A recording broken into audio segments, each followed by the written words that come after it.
Hey guys, welcome back to the WODdoc Project 365, episode 1365.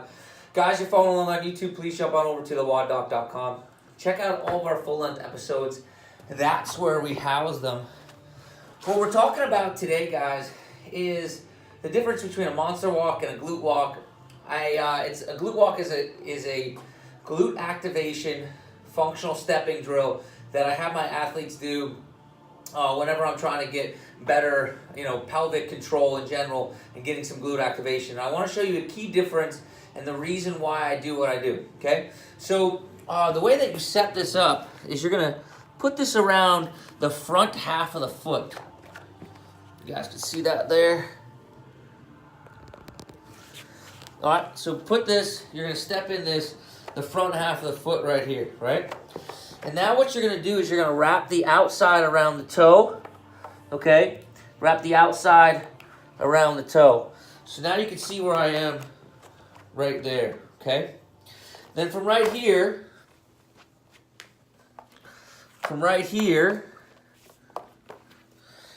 the band gets crossed like such.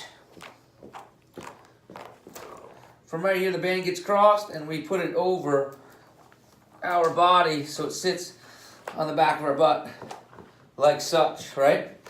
Now, there's a key difference as to why I wrap the toes versus when we do monster walks and stuff like that.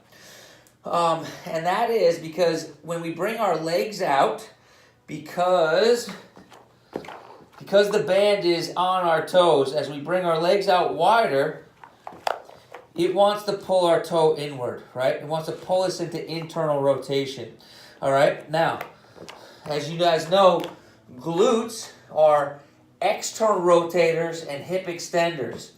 So for us to be able to get the maximal amount of contraction from it, we put the band on the front side of the toe, how we have it set up, right?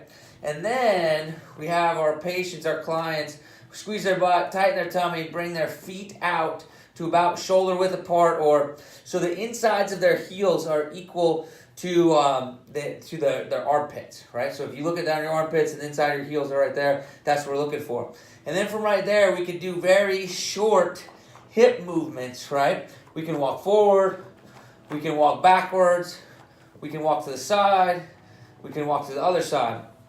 All right, but the key thing that I want you guys to see that's different there is that we're not just stepping through a band where we put the band all the way back towards where our heels are, and we're not doing these wide movements with our hips slightly bent like such. And it's not at all that this isn't effective, it's just headed towards a different thing. We're trying to get maximal glute activation through extension and external rotation versus having a slightly athletic bend in the hip, okay? So try both of these out. If you guys do monster walks, try monster walks. If you've never done them, try to do some glute walks. Set it up how I just showed you. Make sure you get it in the front of the toe. Make sure the band is pulling your toes inward so you have to fight into external rotation. Get those hips out and get little tiny choppy steps, inch to inch and a half, all right?